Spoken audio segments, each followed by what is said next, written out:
कड़ाके की पड़ रही ठंड के बावजूद विकसित भारत संकल्प यात्रा अपने लक्ष्य की ओर बढ़ती नजर आ रही है। देश के प्रत्येक शहर और गांव की हर पंचायत में यह यात्रा जा रही है। इसी कड़ी में आज विकसित भारत संकल्प यात्रा जगाधरी विधानसभा के गांव जाटवाला और कांसी गांव में पहुंची। सभी कार्यक्रमों में हरियाणा के कैबिनेट मंत्री कंवरपाल गुर्जर ने मुख्य अतिथि के रूप में शिरकत की। विकसित भारत संकल्प यात्रा के दौरान मौके पर ही जरूरतमंद योग्य पात्र लोगों के बीपीएल राशन कार्ड बनाए गए, बुढ़ापा पेंशन प्रमाण पत्र वितरित किए गए। प्रगतिशील किसानों को व सरकारी स्कूल के छात्र छात्राओं को कैबिनेट मंत्री ने सम्मानित किया। इस दौरान कैबिनेट मंत्री ने कहा कि योजनाओं से जो वंचित रह गए हैं उनके द्वार पर उन्हें योजनाओं का लाभ दिया जा रहा है। उन्होंने कहा कि जिस गति से भारत आज आगे बढ़ रहा है 2047 तक विकसित भारत का सपना साकार जरूर होगा। और जो सरकार सुविधाएं दे रही है, कुछ लोग उन सुविधाओं से वंचित रह गए, तो सरकार घर जाएगा वो सुविधाएं देने का प्रयास कर रही है कि ज्यादा से ज्यादा लोगों को ये सुविधाएं यहीं मिल जाए।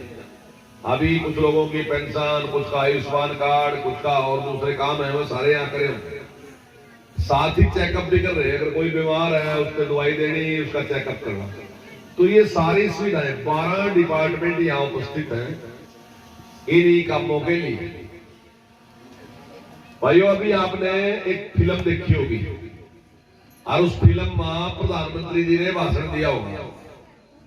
तो इस यात्रा का नाम भी विकसित भारत संकल्प यात्रा है और प्रधानमंत्री जी ने जिक्र भी करा होगा थारे सामने कि हमने देश को विकसित राष्ट्र बनाना 2047 तक। दैनिक सवेरा के लिए यमुनानगर से राकेश भारती की रिपोर्ट। कड़ाके की पड़ रही ठंड के बावजूद विकसित भारत संकल्प यात्रा अपने लक्ष्य की ओर बढ़ती नजर आ रही है। देश के प्रत्येक शहर और गांव की हर पंचायत में यह यात्रा जा रही है। इसी कड़ी में आज विकसित भारत संकल्प यात्रा जगाधरी विधानसभा के गांव जाटवाला और कांसी गांव में पहुंची। सभी कार्यक्रमों में हरियाणा के कैबिनेट मंत्री कंवरपाल गुर्जर ने मुख्य अतिथि के रूप में शिरकत की।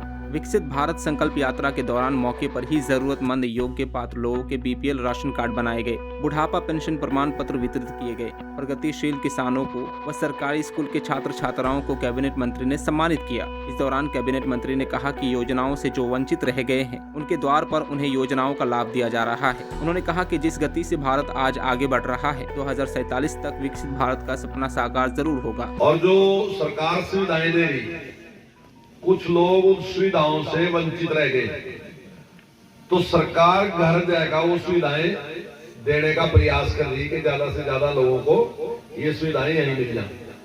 अभी कुछ लोगों की पेंशन, कुछ का आयुष्मान कार्ड, कुछ का और दूसरे काम है वो सारे यहाँ करें। साथ ही चेकअप भी कर रहे हैं, अगर कोई बीमार है उसको दवाई देनी, उसका चेकअप करना। तो ये सारी सुविधाएं 12 डिपार्टमेंट यहाँ उपस्थित हैं इन्हीं कामों के लिए। भाइयों, अभी आपने एक फिल्म देखी होगी और उस फिल्म में प्रधानमंत्री जी ने भाषण दिया होगा। तो इस यात्रा का नाम भी विकसित भारत संकल्प यात्रा है और प्रधानमंत्री जी ने जिक्र भी करा होगा थारे सामने कि हमने देश को विकसित राष्ट्र बनाना 2047 तक। दैनिक सवेरा के लिए यमुनानगर से राकेश भारती की रिपोर्ट।